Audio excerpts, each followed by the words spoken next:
और आपको अब लिए चलते हैं डेटा सेंटर प्राची पराशर के पास, आपको बताने के लिए कुछ बहुत खास है। Over to you Prachi. बिल्कुल, देखिए हम मतदान की हर एक तस्वीर दिखा रहे हैं, तो इसके साथ ही साथ ये 58 सीटें अहम क्यों हैं, क्योंकि पश्चिम उत्तर प्रदेश की सीटें हैं, अहम क्यों हैं, किस तरीके से रणनीति है तमाम राजनीतिक दलों की, ये हम अब समझाने वाले हैं। तो आइए आपको समझाते हैं 58 सीटों पर भाजपा की रणनीति। देखिए 53 में से 19 विधायकों के टिकट यहां पर काटे गए हैं। 2017 में हारे हुए 4 नेताओं को एक बार फिर से मौका दिया गया है। योगी सरकार के 9 मंत्रियों की साख यहां पर दांव पर लगी हुई है। आगरा में सबसे ज्यादा 5 टिकट काटे गए हैं। दूसरे दलों से आए कई नेताओं को टिकट दिया गया है। बुलंदशहर से भी 4 ऐसे सिटिंग विधायक रहे जिनके टिकट काटे गए। हालांकि दूसरे दलों से आए हुए नेताओं पर भी भरोसा किया गया है, उनको भी टिकट दिया गया है।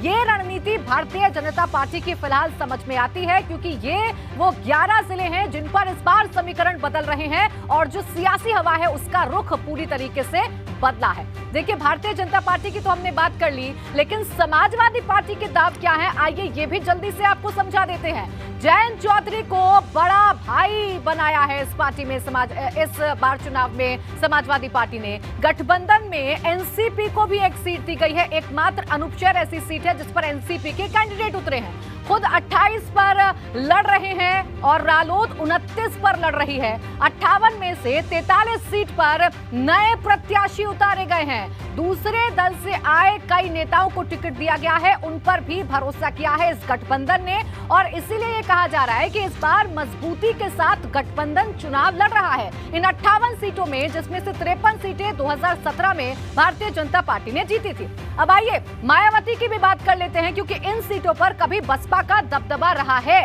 सभी 58 सीटों पर अकेले चुनावी मैदान में है इस बार मायावती। गोवर्धन से राजकुमार रावत को दोबारा मौका दिया गया है। अंतिम दिनों में 3 जिलों में रैली भी मायावती की तरफ से की गई है। 2 सीटों पर पिछले प्रत्याशी उतारे गए हैं, जबकि 56 सीटों पर नए प्रत्याशी उतारे गए हैं बसपा की तरफ से। हम बात करें मथुरा की मांट सीट की, जो काफी चर्चाओं में रही, उस पर विधायक श्याम सुंदर शर्मा को टिकट दिया गया है। उन पर ही दाव बसपा की तरफ से लगाया गया है। बसपा के बाद अब आइए बात कर लेते हैं कांग्रेस की, और आपको बता देते हैं कि प्रियंका गांधी ने क्या पैतरा अपनाया है। सभी 58 सीटों पर प्रियंका गांधी भी अकेले चुनावी मैदान में है, यानी कांग्रेस का किसी के साथ गठबंधन नहीं है। 2017 में हारने वाले सिर्फ 5 लोगों को ही मौका दिया गया है। पिछले चुनाव में कोई भी सीट नहीं जीती थी कांग्रेस। 2017 में सपा से गठबंधन था, 23 पर लड़े थे, 53 सीट पर प्रत्याशी रिपीट नहीं किए गए हैं। तो ये कांग्रेस का जो चुनावी गणित है वो फिलहाल समझ में आता है, क्योंकि अब इन 58 सीटों को साधने की कोशिश की जा रही है। भारतीय जनता पार्टी के सामने चुनौती है कि 2017 की परफॉर्मेंस को रिपीट करे। 53 सीटें जीती थी, 58 सीटों में से भारतीय जनता पार्टी ने। राजेंद्र। प्राची, आपने इस पहले चरण के चुनाव में जितना खास जो भी फैक्टर्स थे वो सब हमारे दर्शकों के सामने रख दिए, लेकिन पहले चरण के चुनाव की बात हो और कृष्ण जन्मभूमि मथुरा की बात ना हो तो बात अधूरी रह जाएगी। वहां पर चुनावी जंग जबरदस्त है। एक और भाजपा के सामने चुनौती 2017 के नतीजों को दोहराने की है, दूसरी ओर मैदान में मुश्किल जो है वो सपा राष्ट्रीय लोकदल गठबंधन से होने का भी अनुमान है, और कोशिश कांग्रेस की ओर से भी है। उसने प्रदीप माथुर पर वहां पर दांव लगाया है।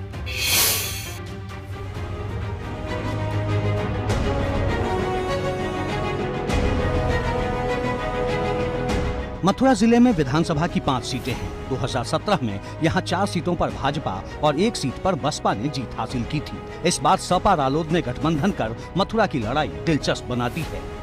इन 5 सीटों में सबसे अहम है मथुरा विधानसभा सीट। श्री कृष्ण की जन्मस्थली इसी विधानसभा में है। यहाँ से भाजपा के दावेदार हैं योगी सरकार में ऊर्जा मंत्री और मौजूदा विधायक श्रीकांत शर्मा, जबकि सपा रालोद गठबंधन से देवेंद्र अग्रवाल और बसपा से जगजीत सिंह भी अपनी अपनी दावेदारी पेश कर रहे हैं। मथुरा की मान सीट अभेद्य किला बनी हुई है, जहां बसपा के श्याम सुंदर शर्मा 8 बार के विधायक हैं। 2017 के चुनाव में श्याम सुंदर शर्मा ने रालोद के योगेश चौधरी को 432 वोट से हराया था, लेकिन इस बार सपा रालोद गठबंधन के संजय लाठर प्रबल दावेदार माने जा रहे हैं। पर भाजपा के राजेश चौधरी और कांग्रेस के सुमन चौधरी का दावा भी कमजोर नहीं। अयोध्या और काशी के बाद अब मथुरा का एजेंडा भाजपा की फहरिस्त में ऊपर है। जाहिर है मथुरा के महाभारत का नतीजा काफी हद तक भविष्य की सियासत तय करने वाला साबित होगा। एबीपी गंगा के लिए मथुरा से अनिल सारस्वत की रिपोर्ट।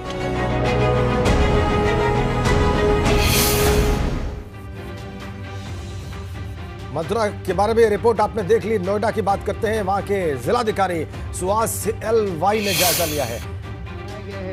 डेकोरेशंस किया गया है, उनके लिए वेटिंग एरिया में बुक्स हो, टीवीज हो, लाइट म्यूजिक हो, उसकी व्यवस्था है, शौचालय है, ड्रिंकिंग वाटर है, कोविड अप्रोप्रिएट बिहेवियर है।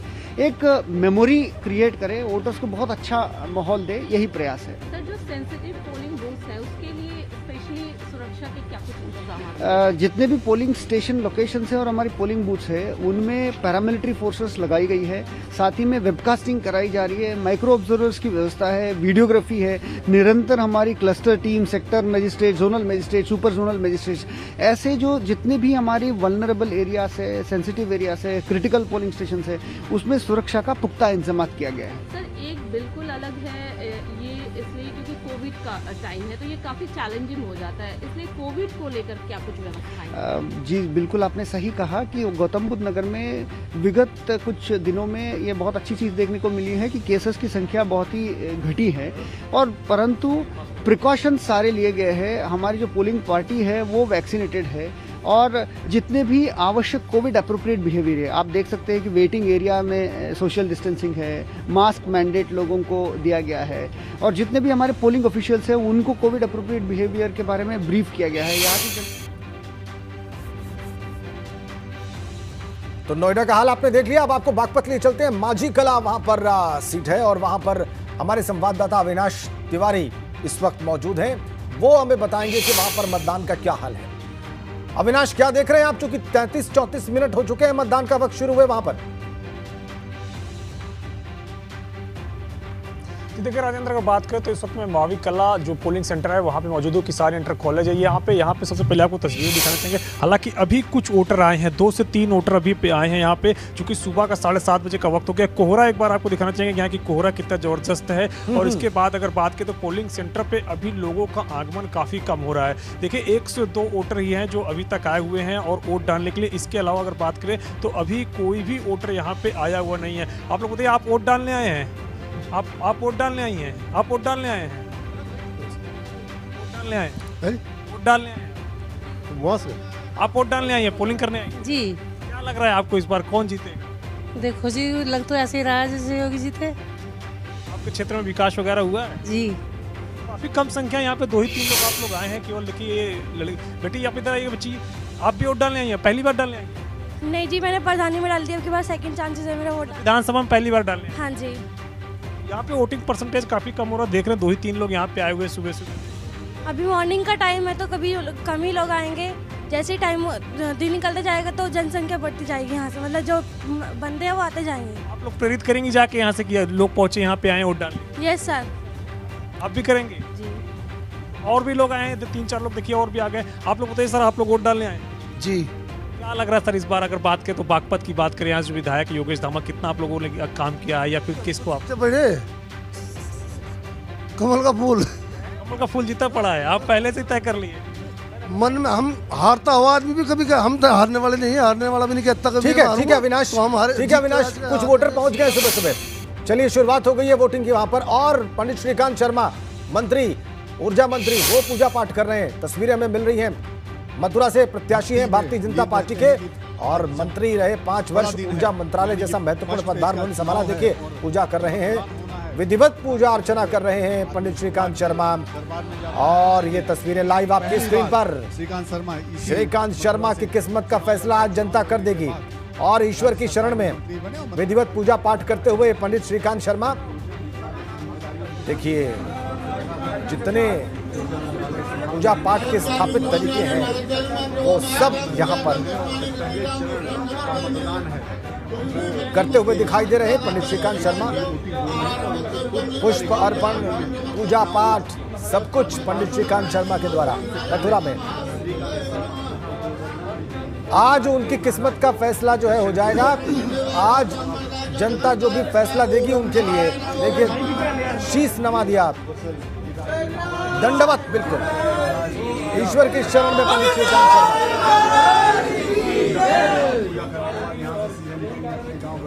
आज शाम तक उनके पक्ष में कितने लोग हैं, ये सब कुछ ईवीएम में कैद हो जाएगा।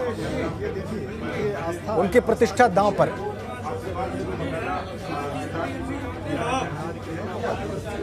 ताजा तस्वीरें, लाइव तस्वीरें आप देख रहे हैं। इसी क्रम को आगे बढ़ाते हैं। आगरा ग्रामीण से प्रत्याशी हैं उत्तराखंड की पूर्व राज्यपाल बेबी रानी मौर्य मतदान के लिए पहुंची हैं। बेबी रानी मौर्य, तस्वीरें मिल रही हैं, देखिए आप। वोट करने आप आई हैं, मताधिकार का प्रयोग करने आई हैं, कितना जीत ये हमारा अधिकार है और हमें वोट डालने, मतदान करना ही चाहिए एक अच्छी सुशासन के लिए, एक अच्छे शासन के लिए जिसमें सभी का भला हो, गरीबों का, दलितों का, महिलाओं का। इसलिए हर किसी को मतदान करना चाहिए। क्या लगा कितनी जीत के प्रति आश्वस्त है मैम आप? जीत के प्रति तो मैं तो आश्वस्त हूँ, लेकिन देखिए जनता कितना हमें वोट करती है और मुझे पक्का विश्वास है कि भारतीय जनता पार्टी के पक्ष में ही जनता वोट करेगी और मैं अपनी जीत के प्रति भी आश्वस्त हूँ। ठीक, थैंक यू। ठीक है। देखो ईंटों को पीछे कर दो। मैम क्या आपकी अपील है वोटर से? और मेरी सभी अपने ग्रामीण क्षेत्र के मेरे जितने भी मतदाता हैं उनसे मेरी यही अपील है कि वो सब आज जरूर मतदान करें। जलपान बाद में करें, पहले मतदान करें। ताजा तस्वीरें आपने देखी। बेबी रानी मौर्य मतदान के लिए पहुंची हुई है और अपील कर रही है। और इसी बीच में भारतीय जनता पार्टी के राष्ट्रीय अध्यक्ष जेपी नड्डा ने ट्वीट किया है। ट्वीट आपकी स्क्रीन पर उनके ट्वीट का कंटेंट हम रखने जा रहे हैं। ये रहा। उत्तर प्रदेश की महान जनता से यूपी को उत्तर प्रदेश बदलते देखा है। देखिए क्या लिखते हैं। यहां प्रशासनिक व्यवस्था को दुरुस्त करने वाली सुशासन की सरकार को देखा है। आज आपके पास राज्य की प्रगति, समृद्धि और खुशहाली बनाए रखने का सुनहरा अवसर है। मैं आप सभी से अनुरोध करता हूं, अपने मताधिकार का प्रयोग अवश्य करें। ये जेपी नड्डा का ट्वीट। भारतीय जनता पार्टी के राष्ट्रीय अध्यक्ष अपने मताधिकार का प्रयोग करने के लिए अपील कर रहे हैं और उत्तम प्रदेश बनते देखा है, ये भी बता रहे हैं। उत्तर प्रदेश को उत्तम प्रदेश बनते देखा है। उत्तर प्रदेश की जनता ने प्रशासकीय व्यवस्था को दुरुस्त होते हुए देखा है, सुशासन की ओर बढ़ते देखा है, यह दावा किया है। चलिए अब आपको ताजा तस्वीरें और दिखाते हैं। हमारे तमाम संवाददाता वो तस्वीरें आप तक पहुंचा रहे हैं और आगरा की तस्वीर दिखाने के लिए नितिन उपाध्याय हमारे साथ जुड़ गए हैं और उनके साथ हैं बेबी रानी मौर्य। बताइए नितिन, क्या कह रही है वो? हाँ मैम, आज लोकतंत्र के महापर्व में आहुति देने पहुंची हैं आप खुद। यहाँ से कहा जाए प्रत्याशी हैं, क्या कहना चाहिए? मैं सभी अपने जितने भी ग्रामीण जनता के मतदाता हैं सबसे एक ही अपील है मेरी कि सब मतदान आज जरूर करें। मैं भारतीय जनता पार्टी से प्रत्याशी हूँ, मुझे जरूर वोट दें। कई दिनों से लगातार मेहनत कर रही थी, गांव-गांव जाना पड़ रहा था और आज परीक्षा देने की बारी है, तो किस तरह से देख रही हैं? परीक्षा में तो उसी तरह देखा जाता है कि हमें पास होके निकलना है, अच्छे नंबर आने चाहिए, तो तैयारी पूरी है। आरएलडी, कांग्रेस, बीएसपी भी दमखम से मैदान में, क्या कहना चाहिए? कोई नहीं, भाजपा ही आएगी। तैयारी, चेहरे पर कॉन्फिडेंस नजर आ रहा है, स्माइलिंग फेस है, ऊर्जा नजर आ रही है, तो ऐसे में आप समझ सकते हैं कि बेबी रानी मौर्य राष्ट्रीय उपाध्यक्ष भारतीय जनता पार्टी इस समय मतदान के लिए पहुंची है। मीडिया समेत कहा जाए पूरे उत्तर प्रदेश, देश की नजरें इन पर हैं। तो कुल मिला के कहा जाए जिस तरह से पिछले कई दिनों से वो लगातार कहा जाए डोर टू डोर जा रही थी, गांव-गांव जा रही थी, लगातार उनका बिल्कुल स्वाभाविक है चूंकि वो स्वयं चुनाव मैदान में है। बिल्कुल नितिन, चूंकि स्वयं चुनाव मैदान में है इसलिए उन्होंने परिश्रम किया है और आज वो स्वयं मतदान करने पहुंच गई हैं। हापुड़ की बात कर लेते हैं। हापुड़ में मतदाताओं का क्या जोश है, क्या उत्साह है, कितनी तादाद में अभी पोलिंग बूथ पर पहुंच रहे हैं, ये सब दिखाने और बताने के लिए बलराम पांडे वहां से सीधा कनेक्ट है। बलराम के पास चलेंगे, बगैर वक्त गंवाए दिखाइए और बताइए बलराम, क्या तस्वीर है वहां की? बिल्कुल राजेंद्र, आज प्रदेश के सबसे बड़े लोकतांत्रिक पर्व में लोग आहुति देने पहुंचे हैं और आप देख सकते हैं कि ये जो लाइन है, जो ये कतार है, काफी लंबी है और खास तौर से महिलाएं काफी ज्यादा जागरूक नजर आ रही हैं। और आपको बता दें राजेंद्र, हमने कई चुनाव कवर किए, लेकिन इस बार जो मतदाताओं में उत्साह देखने को मिल रहा है वो तारीफे काबिल है, क्योंकि सुबह से ही महिलाएं पोलिंग बूथ पर नजर आ रही हैं। जबकि सुबह सुबह का जो वक्त होता था उस वक्त सन्नाटा होता था, और खास तौर से इस बार युवा भी काफी ज्यादा जागरूक है। और हमारे साथ ये वो मतदाता हैं जिन्होंने पहली बार वोट डाला है। आप बताएं बेटा, आपने पहली बार वोट डाला है, क्या कहेंगी कितनी खुशी हो रही है? खुशी तो बहुत हो रही है सर। बिल्कुल बिल्कुल बिल्कुल। दो तस्वीरें आप देख रहे हैं, बलराम बात कर रहे हैं वहां पर वोटर से जो मतदान केंद्र पर पहुंचे हैं वोट डालने के लिए, और दूसरी ओर श्रीकांत शर्मा, पंडित श्रीकांत शर्मा ऊर्जा मंत्री, आज वो भी हैं मैदान में, उनकी किस्मत का फैसला भी हो रहा है। देखिए कैसे पूजा पाठ कर रहे हैं, गोवर्धन की पूजा कर रहे हैं यहाँ पर पंडित श्रीकांत शर्मा। विधिवत पूजा अर्चना, स्थापित विधि विधान के साथ पूजा अर्चना करते हुए गोवर्धन की पंडित श्रीकांत शर्मा। ये तस्वीरें लाइव ताजा तस्वीरें आपकी स्क्रीन पर देखिए। आप पूरे उत्साह के साथ अपने समर्थकों के साथ गोवर्धन की पूजा करते हुए मथुरा में पंडित श्रीकांत शर्मा मथुरा से प्रत्याशी हैं, बीजेपी के ऊर्जा मंत्री रहे, बड़ा महत्वपूर्ण उन्होंने महकमा संभाला। और इसी बीच में एक बड़ी खबर हमें मिल रही है। बड़ी खबर क्या है ये आपको बताने जा रही है ब्रेकिंग सेंटर से दीपा पाफिला। बिल्कुल राजेंद्र, बड़ी खबर यह है कि शामली के बूथ नंबर 68 पर ईवीएम में खराबी आ गई है। ब्रिगेडियर होशियार सिंह कॉलेज पर बूथ नंबर 68 है। अधिकारी ने तकनीकी खराबी की बात कही है। यह बड़ी खबर इस वक्त शामली से है, जहां पर वोटिंग की प्रक्रिया में बाधा पड़ता हुआ साफ तौर से दिखाई दे रहा है। ईवीएम में खराबी की बात निकल करके सामने आ रही है।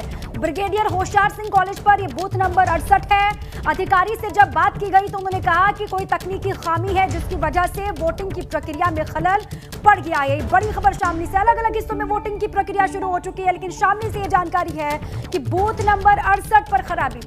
मेरठ से दूसरी बड़ी खबर है, कैंट में 20 पोलिंग बूथ पर ईवीएम में खराबी आई है। यह बड़ी जानकारी मेरठ कैंट से है, आपको दे रहे हैं। 20 पोलिंग बूथ पर ईवीएम खराब हो गया। देखिए टेक्निकल डिपार्टमेंट मशीनें चेक करने में लगातार जुटे हुए हैं।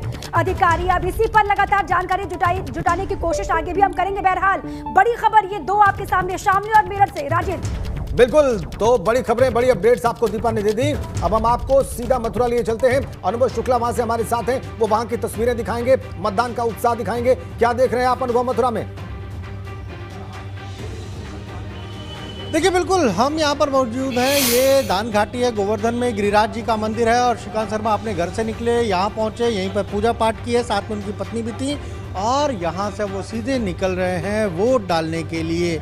और देखिए जो बात वो कह रहे हैं, वो कह रहे हैं कि जब भी कोई शुभ काम होता है घर में, उनके परिवार में, तो यहीं आते हैं, इसी गिरिराज जी के मंदिर में वो आते हैं, और यहीं जब पूजा पाठ करने के बाद ही उस शुभ कार्य की शुरुआत करते हैं। तो ये इसका देखिए इस मंदिर का एक विशेष महत्व भी है। और सुबह भी हमने उनसे बात की थी, फिर उनकी पत्नी भी उनके साथ आई, हमने उनसे भी बात की। उन्होंने साफ तौर पर कहा कि जनता का भी आशीर्वाद मिलेगा, और उससे पहले यहाँ पर ईश्वर का भी आशीर्वाद लेने के लिए वो दोनों लोग पहुँचे हैं। अब सीधे यहाँ से वो निकल रहे हैं, जहाँ पर उनका पोलिंग सेंटर है वहाँ पर वो जाएंगे और अपना जो वोट है वो कास्ट करेंगे। लेकिन बार बार वो कह रहे हैं कि एक विज़न है मथुरा को लेकर उनका, और उसी विज़न पर वो आगे काम करेंगे। 2017 की अगर बात कर ले, पहली बार विधानसभा का वो चुनाव लड़े थे, और तकरीबन 1,01,000 वोटों से बिल्कुल बिल्कुल बिल्कुल अनुभव, ईश्वर की कृपा कौन प्राप्त नहीं करना चाहेगा अनुभव, खासकर जब इतना बड़ा दिन हो और उसकी किस्मत का फैसला होने वाला हो, तो ईश्वर की कृपा प्राप्त करना चाहेंगे लोग, और वही कर रहे हैं वहां पर।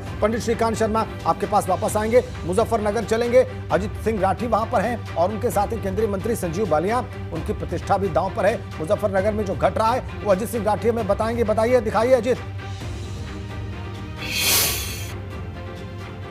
राजेंद्र, देखिए मैं केंद्रीय मंत्री संजीव बालियान जी के साथ हूं, और जिन परंपरागत वोटरों पर भारतीय जनता पार्टी का और गठबंधन का फोकस है, उन पर बहुत बड़ी एक प्रतिष्ठा संजीव बालियान जी की उन्होंने दांव पर लगा रखी है। रात भर सोए नहीं। मैं उनके पहले आपको विजुअल दिखाता हूँ। पूरी रात जिस तरह का अभ्यास एक अगले दिन के मतदान को लेकर होता रहा, आप देख सकते हैं, और उनसे कुछ बातचीत करते हैं कि क्या माहौल है, क्या स्थिति है। संजीव जी, बहुत स्वागत है। तो लग रहा रात भर नहीं सोए? नहीं जी, हमारे यहाँ चुनाव से पहली रात को कत्ल की रात कहा जाता है, कत्ल गारत की रात। हाँ, तो इस रात को कोई सोने नहीं देता, क्योंकि हर कार्यकर्ता के पास फ़ोन नंबर है मेरा। अगर किसी गांव में छोटी सी समस्या है, कोई तनाव है, तो सब फ़ोन करेंगे, और चुनाव के समय में फ़ोन उठाना बहुत ज़रूरी है। तो पूरी रात फ़ोन आते रहे, पूरी रात मैं जागता रहा। और किस तरह के फ़ोन आ रहे थे? फीडबैक क्या आ रहा था लोगों का? क्या विरोधी पार्टियां कुछ गतिविधियां कर रही थी? किस तरह के फ़ोन थे? पूरी रात भर कैसी एक्सरसाइज? देखिए, रात को ऐसा होता है कि गांव के अंदर पहरेदारी होती है, तो हमारे यहाँ जो कल्चर है पुराना, शराब पिलाने का, ये उसका तनाव, छोटे मोटे, तो हर गाँव में छोटे मोटे तनाव होते हैं। तो खबर आती है उसकी गाड़ी आ गई, उसकी, चूँकि मैं तो मंत्री हूँ, जा नहीं सकता, लेकिन बहुत से प्रत्याशी चुनाव प्रचार समाप्त होने के बाद भी गांव में घूमते हैं तो पूरी रात उनकी खबर आती रहती है, इस गांव में ये हो गया, इस गांव में ये हो गया। इस रात भर के चौकीदारी में मजा आता है। मजा तो इसमें क्या होगा लेकिन यह है कि जो जमीन पे रहना है मेरे जैसे नेताओं को, तो उन्हें चौकीदारी करनी पड़ेगी। दिल्ली लखनऊ वाले अच्छे हैं, उनका नंबर ही नहीं है किसी के पास, तो बढ़िया है, वो आराम से सोते हैं। संजीव जी, ये बताइए कि जो चूंकि आप तो मुख्य योजनाकार हैं भारतीय जनता पार्टी की रणनीति के इस तरफ चुनाव के, और मुजफ्फरनगर ही नहीं, जो आसपास के जो तमाम जनपद हैं जिनमें जो कास्ट डोमिनेट करती है, जाट कास्ट डोमिनेट करती है, पार्टी वहाँ आपका सदुपयोग कर रही है, आपने अपनी पूरी ऊर्जा भी लगा रखी है। क्या एक इनपुट है आपके पास, किस तरह का चुनाव आज होने जा रहा है? मतदान शुरू भी हो चुका है। हमारे वाले तो मान गए। हाँ, मुझे पूरी उम्मीद है, जो मैं पिछले कई दिनों से हूँ, बदलाव तो हो गया था 20-25 दिन पहले शुरू। अब पिछले 2-3 दिन से मैं देख रहा था तो चेहरे से पता लग जाए कि मान गए नहीं माने, तो ज़्यादातर मान गए, घूम फिर के वहीं आ गए। जो नाराज़गी थी थोड़ी बहुत से कारण रहते हैं, लेकिन जब हमारे समाज वाले वोट डालने जाते हैं तो वो सबसे पहले उनके, हमारे यहाँ पश्चिम उत्तर प्रदेश में जो हालात थे 17 से पहले, उस हालात का सब जिक्र जरूर करते हैं। तो मुझे लगता है कि रिजल्ट बहुत अच्छे होंगे, उम्मीद से हमारी बेहतर होंगे। ठीक है, लगता है ये ठीक है अजीत, केंद्रीय मंत्री कह रहे हैं कि चीजें नियंत्रण में हैं वहां पर और उनके पक्ष में हैं। अब हम आपको मथुरा लिए चलते हैं, अनुभव शुक्ला के साथ पंडित श्रीकांत शर्मा भी हैं और उनके पास बताने के लिए बहुत कुछ है। ओवर टू यू अनुभव। श्रीकांत जी, ईश्वर का आशीर्वाद ले लिया, जनता का भी आशीर्वाद? निश्चित रूप से जनता लगातार आशीर्वाद दे रही है। जिन घरों में रोशनी पहुंची है, जिन जो गलियां रोशन हुई हैं, सड़कें जो रोशन हुई हैं, जिन घरों में डबल राशन मिल रहा है महीने में 2 बार, वैक्सीनेशन हुआ है, पक्की छत मिली है, गैस का चूल्हा मिला है, आयुष्मान का कार्ड मिला है, किसान सम्मान निधि का लाभ मिला है, वो सब भाजपा के साथ हैं। हमारी सरकार ने किसानों के बिल आधे किए हैं और अब अगले 5 वर्ष में पूरी तरह से किसानों के बिल को हम लोग 0 करने वाले हैं। विरोधी कह रहे काम मथुरा में नहीं हुआ। आप अपने कैमरा को लेकर जाइए, भगवान बांके बिहारी जी की गलियों को देखिए कितनी सुंदर बनी है। आप द्वारकाधीश जी के पीछे चले जाइए, गलियाँ कितनी अच्छी बनी है। आप जो हमने जो यमुना शुद्धिकरण के लिए जो संशोधन यंत्र लगाया है, जल संशोधन, उस पर आप जाकर जल शोधन यंत्र जो लगाया है सही, वहाँ पर जाकर आप देख लीजिए। तो हमने काम किया है। आप सड़कों को देख लीजिए, आप अंडरग्राउंड केबलिंग का काम देख लीजिए। पहले तार झूल रहे थे, हमने एक मल्टी लेवल पार्किंग बनाई है, उसको जाकर देखिए। ठीक है, ठीक है, जवाहर बाग को सुंदर बनाया, वहाँ जाकर देखिए। अनुभव और अपनी उपलब्धियां बतानी भी चाहिए उनको, आज उनके लिए मतदान हो रहा है। अब हम आपको बागपत लिए चलते हैं, वहां से विधायक योगेश धामा के साथ मौजूद हैं अविनाश तिवारी। अविनाश, बात करिए उनसे, पूछिए कैसा उत्साह वहां पर है उनके मन में और कैसा उत्साह मतदाताओं के मन में। जी बिल्कुल, मैं आपकी बात कर रहा था। योगेश जी, आप बताइए कि आप मतदान करके आए। सबसे पहले मैं चाहूँगा कि आप अपना उंगली दिखाएं जहाँ पे आपने सही लगाई है, चूँकि आप यहाँ पे कैंडिडेट भी हैं, बीजेपी के विधायक भी हैं। क्या कहेंगे आप जो यहाँ से प्रत्याशी हैं, आरएलडी और सपा का गठबंधन है, मजबूत फाइट मानी जा रही है?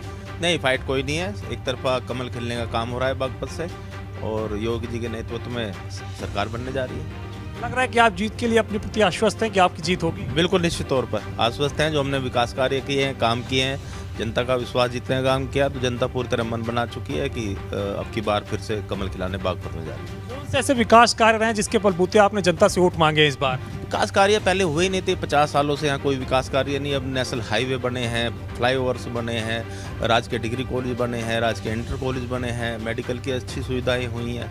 तो ये सारा काम हुए हैं, बिजली की, पानी का, हर चीज़ में काम हुआ है। आप बागपत से कैंडिडेट हैं, आपकी बगल की सीट से छपरौली है जहां से आरएलडी का गढ़ माना जाता है, चौधरी चरण सिंह की वो कर्मभूमि रही है। तो किस तरीके से इस बार फाइट की, चूंकि जबरदस्त मानी जा रही है, क्योंकि कहा जाता है कि बागपत जो है वो आरएलडी का ज्यादा गढ़ है और इस बार बीजेपी के साथ कड़ी टक्कर है। नहीं, हम सब चौधरी चरण सिंह के अनुयायी हैं, क्योंकि चौधरी चरण सिंह जी कर्मभूमि रही है, यहाँ भी रही है, तो हम उनके आदर्शों को मान के चलने वाले लोग हैं। तो इसलिए हमारे साथ जो लोग हैं वो सब जुड़े हुए हैं कि पूरी तरीके से। तो ऐसी कोई बात नहीं है यहाँ कि भाई किसी चौधरी चरण सिंह किसी एक पार्टी के नहीं है, सबके चौधरी चरण सिंह हैं और सबके पूजनीय हैं, सबके आदर्श हैं। कि आप बागपत से मौजूदा विधायक भी हैं, तो आगे अगर आप चुने जाते हैं तो क्या आपके विजन रहेंगे, क्या किस तरीके से कार्य रहेगा? अब जो कार्य अधूरे हैं, अभी बहुत कार्य करना बाकी है। बागपत मिल की क्षमता वृद्धि करनी है, मेडिकल कॉलेज की यहाँ घोषणा हुई है उसे भी बनवाना है, स्पोर्ट्स का यूथ के लिए काम करना है, उसमें भी एक अच्छा अपग्रेड स्टेडियम है खेगड़ा में, वो करवाना है। तो बहुत काम है ऐसे जो हमें करने हैं। 3 सीट है, लग रहा है कि तीनों सीट आ जाएगी? हाँ बिल्कुल, निश्चित तौर ठीक है।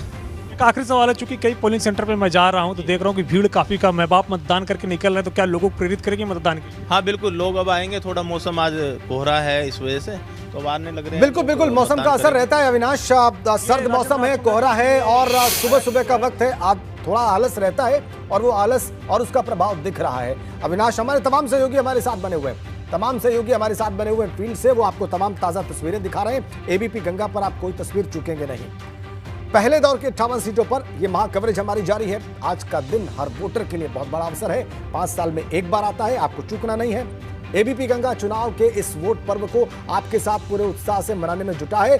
ठीक बाद वोटिंग के आप अपनी सेल्फी हमें भेज दें और हम उसे एबीपी गंगा की स्क्रीन पर दिखाएंगे, चलाएंगे।